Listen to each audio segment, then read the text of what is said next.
Hello everyone, welcome to my YouTube channel.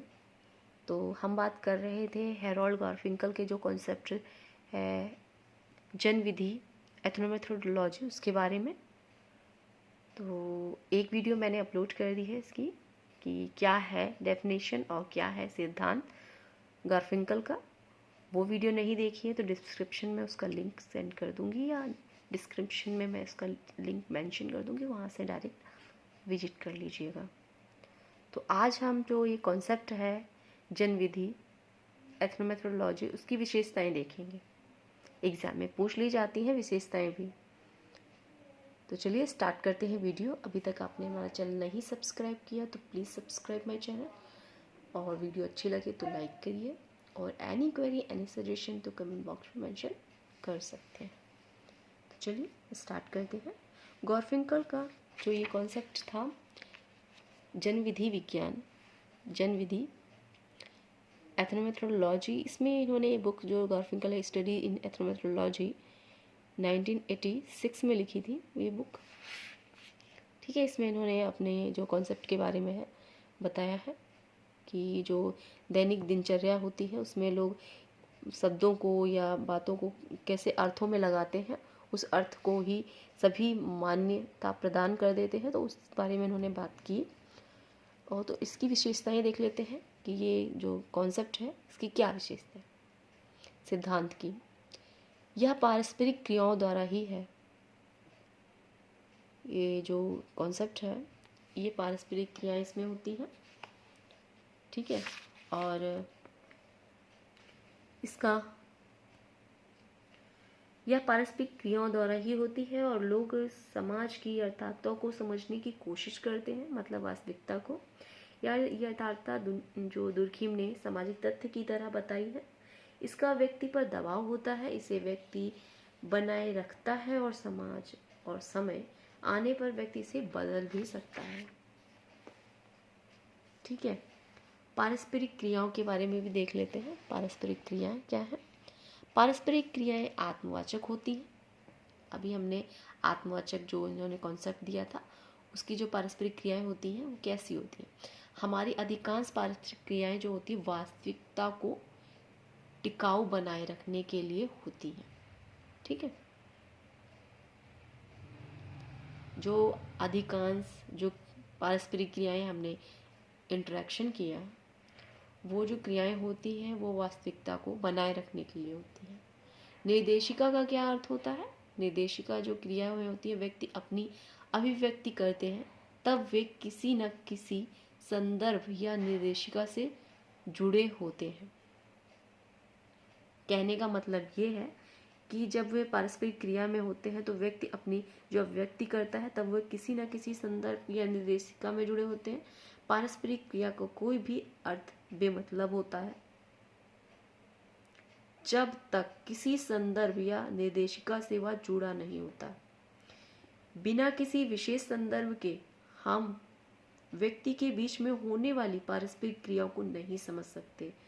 तो स्पष्ट है कि किसी भी पारस्परिक क्रिया का मतलब बिना निर्देशिका के नहीं होता है।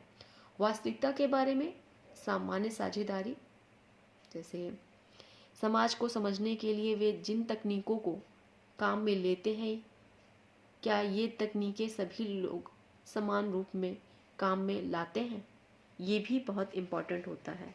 अगर हमारा यह साझेदारी का भरोसा है कि गाय माता की तरह होती है, तब यह हम समझ हमारे लिए वह महत्वपूर्ण नहीं है कि गाय जो होती है माता है।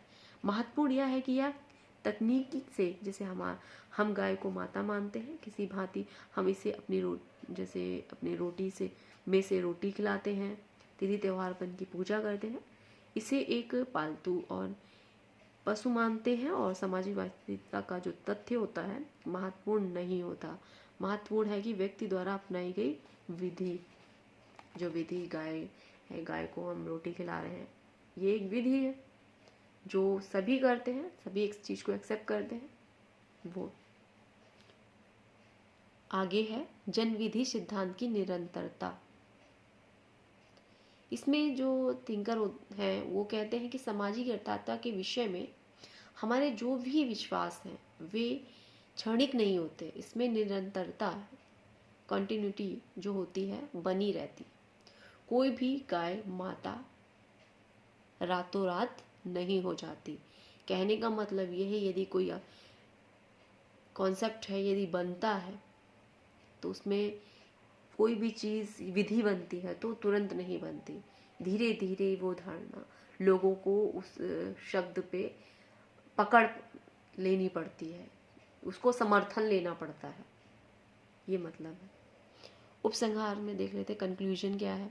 जनविधि सिद्धांत उनकी उपज है और उन्होंने पारस्परिक क्रिया तथा प्रघटना शास्त्र को जोड़कर जनविधि सिद्धांत को बनाया है। ठीक है, तो ये जान लीजिए जो इन्होंने कॉन्सेप्ट दिया है जनविधि सिद्धांत, एथनोमेथोडोलॉजी, हेरोल्ड गारफिंकल ने। इसमें इन्होंने पारस्परिक क्रिया जो हमारे पार्सन्स ने दी है, सामाजिक क्रिया की व्यवस्था का सिद्धांत जो दिया है वो, और प्रघटना शास्त्र, उसको जोड़कर इन्होंने जनविधि सिद्धांत को अपनाया है। ठीक है, और इन्होंने जैसे कि कहने का मतलब जोनाथन टर्नर है, उन्होंने पारस्परिक क्रिया के विश्लेषण में हाव भाव और जो मुद्राओं के अतिरिक्त भाषा पर जोर दिया है। यह भाषा के माध्यम से ही है कि लोगों में पारस्परिक क्रियाएं होती हैं। अब जाहिर सी बात है, जैसे अब हम आपसे कनेक्ट हैं तो ये शब्दों का ही अर्थ को, यदि जो मैं कह रही हूँ वही आप समझ रहे हो, तो यही जन विधि के अंतर्गत आता है। जो अर्थ मैंने लगाया उसी अर्थ को आपने समझा, ये जन विधि है। ठीक है, इस सिद्धांत को गॉफमैन के अभिनय शास्त्रीय सिद्धांत, गॉफमैन ने जो अभिनय शास्त्रीय सिद्धांत से पृथक नहीं कर सकते। जोनाथन टर्नर कहते हैं, उनकी अपनी राय है, उन्होंने कहा कि जो गॉफमैन का अभिनय शास्त्रीय सिद्धांत है, गॉफमैन को की वीडियो मैंने बनाई हुई है तो आप उसे भी विजिट कर सकते हैं। जो इन्होंने क्या है अभिनय शास्त्रीय सिद्धांत उसके बारे में बताया है, पृथक नहीं किया जा सकता। ब्लूमर के अंतःक्रियावाद से जोड़ा हुआ है, प्रतीकात्मक अंतःक्रियावाद के जो प्रवर्तक हैं ब्लूमर हैं। एंथोनी गिडिंग्स ने भी सूक्ष्म और वहद सिद्धांतों को जोड़ने का प्रयास इस कॉन्सेप्ट के आधार पर उन्होंने बताया। ठीक है, तो ये थी आज के हमारे जो थिंकर थे हेरोल्ड गारफिंकल, उनका कॉन्सेप्ट और उनकी जो विशेषताएं थी कॉन्सेप्ट की, अवधारणाओं की।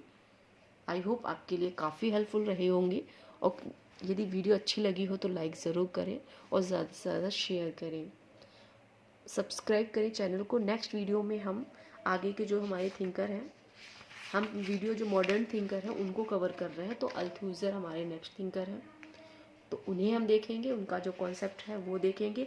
आधुनिक समाजशास्त्री विचारक जो मॉडर्न सोशलॉजिकल थिंकर्स हैं वो हम कवर कर रहे हैं, और ये कंटिन्यू वीडियो चलेंगी। और वीडियो अच्छी लगी हो तो लाइक करिए। नेक्स्ट वीडियो में फिर मिलते हैं। Thanks for watching.